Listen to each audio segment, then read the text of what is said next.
So let's have another board exam rationalization. So the question is, the doctrine that allows evidence obtained by the police officer in an illegal search and seizures to be used against the accused. Ulitin natin.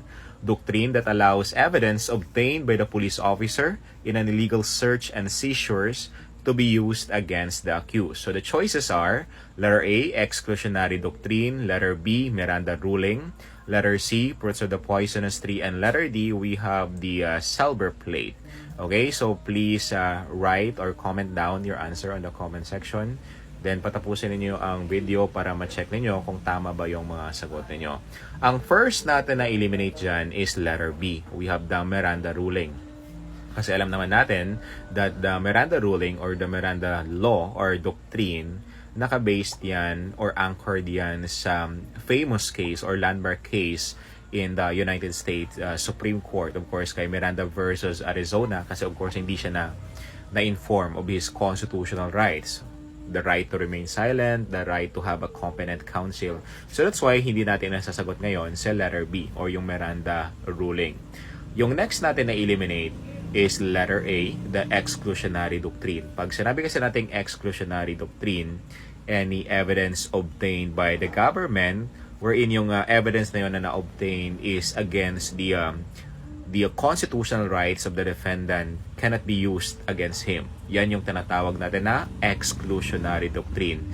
So, ang exclusionary doctrine, papasok dyan yung tinatawag natin na fruits of the poisonous tree. Again, under the exclusionary doctrine, papasok yung tinatawag natin na fruits of the poisonous tree.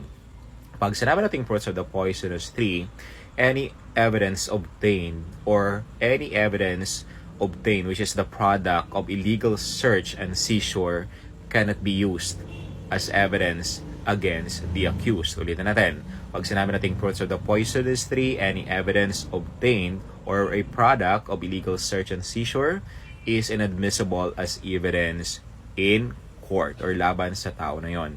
Of course, yan yung tinatawag natin na fruits of the poisonous tree.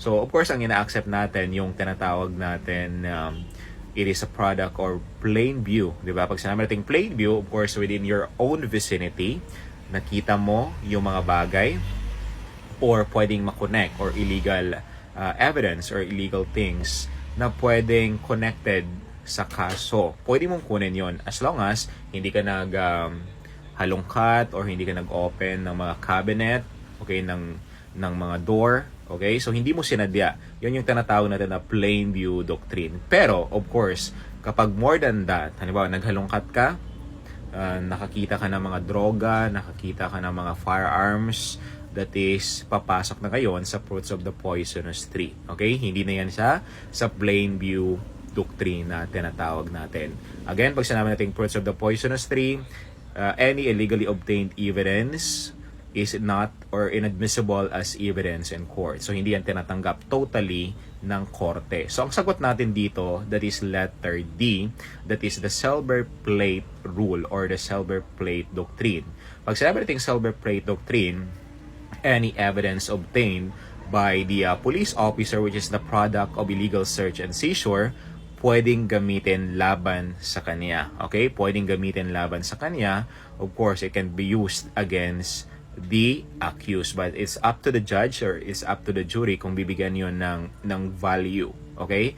But of course, kung ang tatanungin kayo, meron bang silver plate doctrine sa Pilipinas? Of course, that is not applicable in the Philippines. Ang sinusunod natin is the fruits of the poisonous tree or the exclusionary doctrine. Any evidence obtained which is the product of illegal search and seizure, totally class. Hindi yan tinatanggap totally ng ating korte. It cannot be used against the accused. Okay, as a summary, pag sinabi nating exclusionary doctrine, it is a doctrine that any evidence obtained by the government which is the product of the illegal search and seizure and it is against the constitutional rights of the accused, it cannot be used or it cannot be admitted as evidence in court. While the Miranda ruling, of course, the Miranda doctrine, that is the famous case or landmark case in the United States wherein they failed to inform yung tinatawag natin na constitutional rights, the right to remain silent, and of course yung the right to have a counsel, and many more.